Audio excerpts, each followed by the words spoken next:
கர்த்தராகிய இயேசு கிறிஸ்துவின் நாமத்தினாலே நான் உங்களை வாழ்த்துகிறேன். இந்த ஆசீர்வாதத்தின் விடியல் என்று சொல்லக்கூடிய இந்த நிகழ்ச்சியிலே உங்களை சந்திப்பதில் மிகுந்த மகிழ்ச்சி அடைகிறேன். இதனாலே நான் உங்களோடு கூட பகிர்ந்து கொள்ளும்படியான தேவனுடைய வார்த்தை பரிசுத்த பவுல் ரோமருக்கு எழுதின நிருபம் 12ஆம் அதிகாரம் 12ஆம் வசனம். நம்பிக்கையிலே சந்தோஷமாயிருங்கள், உபத்திரவத்திலே பொறுமையாயிருங்கள், ஜெபத்திலே உறுதியாய் தரித்திருங்கள். இந்த வேத வசனம் சொல்லுகிறது, ஜெபத்திலே உறுதியாய் தரித்திருங்கள். Keep on knocking the door. நம்முடைய வாழ்க்கையில் தொடர்ந்து தேவ சமூகத்தில் தட்டுங்கள், உங்களுக்கு திறக்கப்படும் என்று சொல்லி வேதன் சொன்னபடி நமக்கு உபத்திரவங்கள் உண்டுதான். அந்த உபத்திரவத்தின் மத்தியிலே நாம் பொறுமையாய் தேவனுடைய சமூகத்திலிருந்து ஒத்தாசை வரும் என்று சொல்லி ஜெபத்திலே உறுதியாய் தரித்திருப்போம் என்று சொன்னால் அந்த நம்பிக்கை நம்முடைய வாழ்க்கையில் நிச்சயமாய் ஆசீர்வாதங்களை கொண்டு வரும், மகிழ்ச்சியை கொண்டு வரும், நாம் சந்தோஷத்தை பெற்றுக்கொள்ளும்படியான காரியத்தையும் கொண்டு வரும். எனவே நம்முடைய வாழ்க்கையில் இந்த வேத வசனம் சொல்லக்கூடிய காரியம், ஜெபத்திலே உறுதியாய் தரித்திருங்கள். இன்னும் வேதத்தில் சொல்லப்பட்டது, இடைவிடாமல் ஜெபம் பண்ணுங்கள் என்று சொல்லப்பட்டு இருக்கிறது. Keep on praying. ஒரு காரியத்தை பல முறை, பல நாட்கள், பல மணி நேரம் என்று சொல்லக்கூடிய நிலையில் நீங்கள் ஜெபியுங்கள். என்னுடைய அனுபவத்தில் நான் சொல்லக்கூடிய காரியத்தில் யாராவது ஒரு ரிக்வஸ்ட், ஒரு ப்ரேயர் ரிக்வஸ்ட் கொடுப்பாங்க அப்படி சொன்னால், ஒரு நாளில் எப்படியாவது ஒரு 5-6 முறை, பெரிய 1.5 மணி நேரம் 2 மணி நேரம்லாம் ஜெபிக்க மாட்டேன்.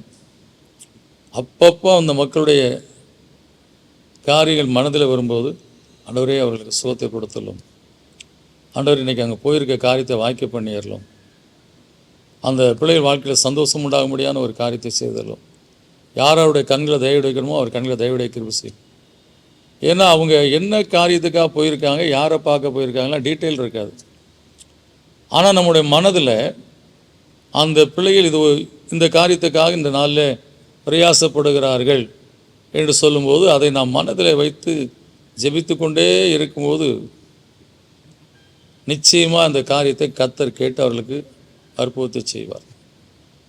இது என்னுடைய அனுபவத்தை நான் உங்களுக்கு சொல்லுகிறேன். எனவே நம்முடைய வாழ்க்கையில் ஒரு காரியத்தில் தேவ ஒத்தாசை வேண்டும் என்று சொன்னால் ஜெபத்திலே உறுதியாய் தரித்திருங்கள். நிச்சயமாக கர்த்தர் எனக்கு செய்வார். நம்பிக்கையோடு தரித்திருங்கள், பொறுமையாய் காத்திருங்கள், இடைவிடாது தேவ சமூகத்தில் சொல்லி ஜெபியுங்கள். கர்த்தர் நிச்சயமாக நம்முடைய வாழ்க்கையில் அதை கொடுத்து ஆசீர்வதிப்பார். நம்பிக்கை விட்டு விடாதபடி ஜெபம் பண்ணுங்க, விசுவாசத்தோடு ஜெபம் பண்ணுங்க, நிச்சயமாக நீங்கள் பெற்றுக்கொள்வீர்கள். விசுவாசத்தோடு ஜெபிப்போம்.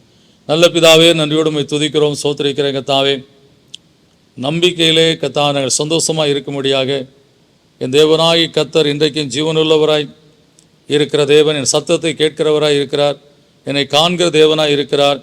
நான் கடந்து செல்கிற அந்த உபத்திரவத்தின் பாதை அவருக்கு நன்றாக தெரியும். நிச்சயமாக என்னுடைய வாழ்க்கையிலே இந்த பாதையிலிருந்து என்னை விலக்கி காக்க ஒரு உண்மையுள்ளவராய் இருக்கிறார் என்று சொல்லி கர்த்தாவே, பொறுமையாய் தேவனுடைய சமூகத்தில் ஜெபிக்கும் போது கர்த்தாவினீர் அதிசயங்களை செய்கிற தேவன் என்று சொல்லி நாங்கள் கர்த்தா அறிந்திருக்கிறோம். எனவே கர்த்தா, ஜெபத்தில் உறுதியாக இருங்கள், நிச்சயமாக நான் வேண்டிக் கொள்ளுகிறதை கர்த்தர் கொடுப்பார் என்று சொல்லி கர்த்தா விசுவாசத்தோடு ஜெபிக்க கர்த்தாவே எங்களுக்கு பலன் தரும்படியாக ஜெபிக்கிறோம். அன்றைக்கு யாபேஸ் வேண்டிக் கொண்டதை அவனுக்கு கொடுத்தீரப்பா. எனவே நாங்கள் உபத்திரவத்தின் மத்தியிலே நாங்கள் நம்பிக்கையோடு சந்தோஷத்தோடு நாங்கள் பொறுமையோடு உடைய சமூகத்தில் இடைவிடாமல் ஜெபித்து கொண்டிருக்க காரியத்தை கேட்டு நாங்கள் வேண்டிக் கொண்டதை எங்களுக்கு கொடுத்து நிச்சயமாக ஆசீர்வதிப்பீர் என்று சொல்லி இந்த காலை வேளையில் விசுவாசத்தோடு நாங்கள் நோக்கி பார்த்து ஜெபிக்கிறோம். அப்படியா எந்தெந்த பிள்ளைகள் என்ன உபத்திரவத்தோடு கர்த்தாவினுடைய பிள்ளைகள் ஜெபித்து கொண்டு இருக்கிறார்களோ, இடைவிடாமல் ஜெபித்து கொண்டு இருக்கிறார்களோ, இன்றைக்கு இந்த வசனத்தின்படி அவர்களுக்கு மறு உத்தரவு அருளி அவர்களை ஆசீர்வதிங்க கர்த்தாவே. உம்மிடத்தில் நம்பிக்கை வைத்திருக்கிற பிள்ளைகள் இன்னும் நம்பிக்கையில் பலப்படும்படியாய் இந்த காரியத்தை அவர்கள் வாழ்க்கையில் செய்து வேண்டிக் கொண்டதை அவர்களுக்கு அருளி ஆசீர்வதித்தலை கர்த்தாவே, இயேசுவின் நாமத்தில் கேட்க நல்ல பிதாவே, ஆமென். எனக்கு அன்பானவர்களே, நீங்கள் ஒரு காரியத்துக்காக ஜெபித்து கொண்டிருக்கலாம், அது நிறைவேறாதனால சில உபத்திரவங்கள் வாழ்க்கையில் கடந்து வந்திருக்கலாம். ஆனால் ஜெபத்தை நிறுத்தி விடாதீங்க, தொடர்ந்து ஜெபிங்க.